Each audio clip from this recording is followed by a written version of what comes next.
భార్య పుట్టింటికి వెళ్ళి కాపురానికి రాకపోతే భర్తకు కలిగే లాభాలేంటి? ఇది చాలా మంచి ప్రశ్న అడిగావుబ్బా. ఎందుకు అంటే భార్య పుట్టింటికి వెళ్ళి కాపురానికి రాకపోతే అనేక రకాల లాభాలు ఉన్నాయి భారతదేశంలో. అంటే ఇది ఎవరు చెప్పరు, మేము మా ఎక్స్పీరియన్స్ మీద మేము శోధించి సాధించాం కాబట్టి చెప్తున్నాము.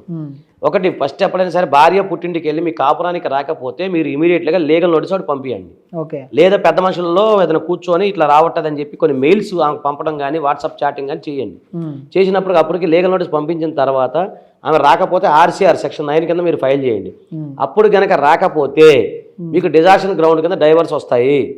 ఓకే. అలాగే ఆమె కనుక కాపురానికి రావట్లేదు, ఇన్ని సంవత్సరాలు మేము కష్టపడుతున్నాం అని చెప్పి ఆమె మెయింటెనెన్స్ కూడా అడిగారు అనుకోండి, ఆ మెయింటెనెన్స్ కూడా మనం చెప్పొచ్చు షీఈ్ వర్కింగ్, ఇలా వర్కింగ్ మధ్య మధ్యలో మీరు పంపించేటప్పుడు నువ్వు ఎక్కడ పని చేస్తున్నావు, నీ పని చేస్తున్నావు కదా, నీకు ఇంత శాలరీ వస్తుందని చెప్పి మీరే దాంట్లో ఆమె గురించి ఎంక్వైరీ చేస్తూ కొన్ని అటాచ్మెంట్, ఒకటి ఉదాహరణగా జాబ్ చేస్తుంది, జాబ్ చేస్తున్నప్పుడు ఎక్కడో జాబ్ చేస్తుంది, జాబ్ చేస్తున్నప్పుడు మీరు ఏం చేస్తారు తెలివిగా ఎక్కడ జాబ్ చేస్తుంది ఏంటి అన్ని ఎంక్వైరీ చేసి ఆమెకు అటాచ్మెంట్ పెడతా ఉండండి మెయిల్స్లో.